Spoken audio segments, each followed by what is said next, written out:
you've also got to see it on the back of Brexit, which I think is quite an important issue. And also in terms of, you know, I think that Starmer will win. I think he's not doing very well at the moment. His vote is going down.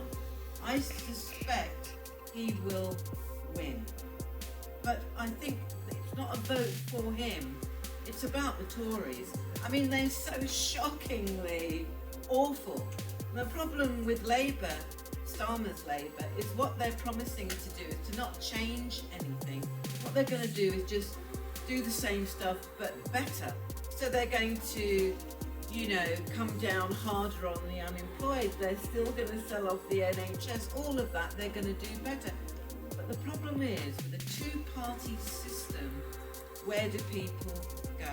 I think we have a real crisis of democracy. That's what we have, and I think you've got something similar. I don't know, because I don't know your political scene as well as you do, but I think from what I'm hearing from people, you understand that kind of crisis of democracy. And the problem is, the people of power, in power, are quite happy to have what we would call a crisis of democracy, because then they keep the power for themselves.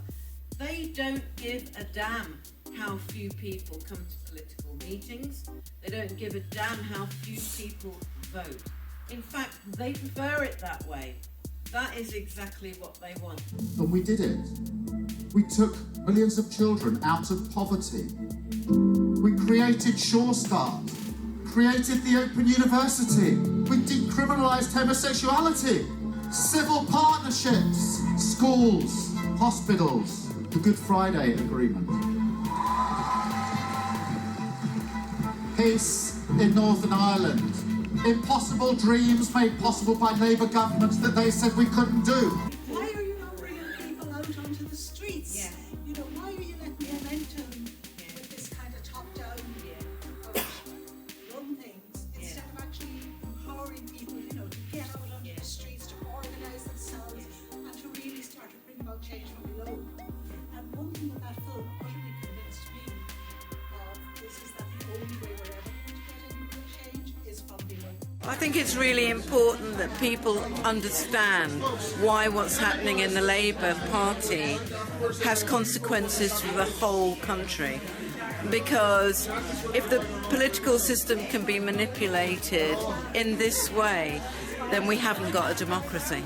I think it is very important that we look at all the issues that were brought up here. You know, sometimes we think, well, that's over in England, it's got nothing to do with us, it's internal and so on.